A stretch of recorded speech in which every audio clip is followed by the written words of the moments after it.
Draft Resolution number 35, recognition of Canada's Indian residential school genocide and reparations for survivors and descendants. Therefore, be it resolved that the First Nations in Assembly 1 call on the Government of Canada to recognize that the establishment and operation of Indian residential schools was genocide as acknowledged by Pope Francis and in accordance with Article 2 of the United Nations Convention on the Prevention and Punishment of the Crime of Genocide. In order to educate the children properly, we must separate them from their families.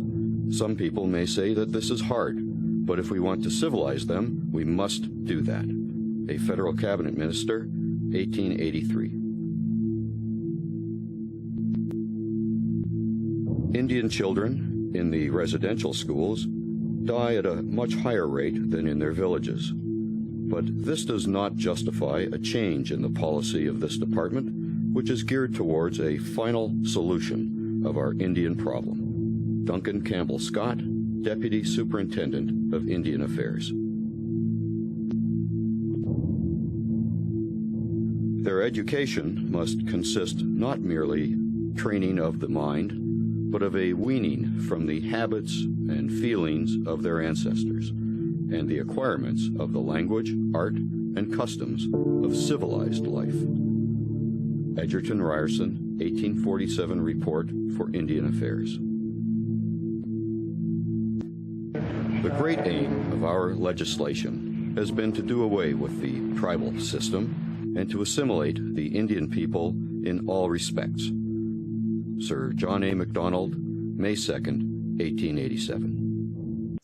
2, call on the Government of Canada to commit to the following actions in the spirit of reconciliation and to begin healing after recognition of genocide.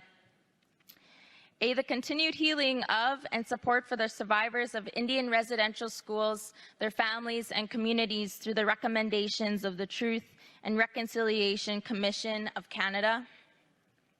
B, providing a guaranteed annual income for survivors of the Indian residential school system, their descendants, and descendants thereafter in perpetuity to support the revitalization of First Nations.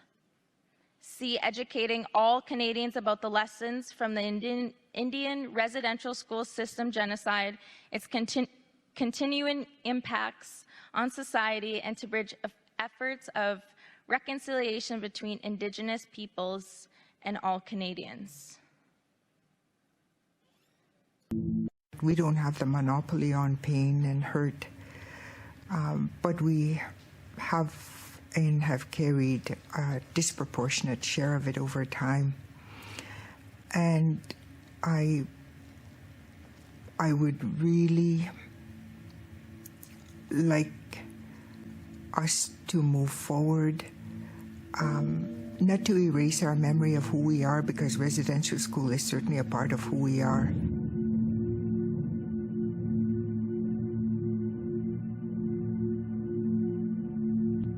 I'd like us all to be a part of a team that really makes a lasting difference for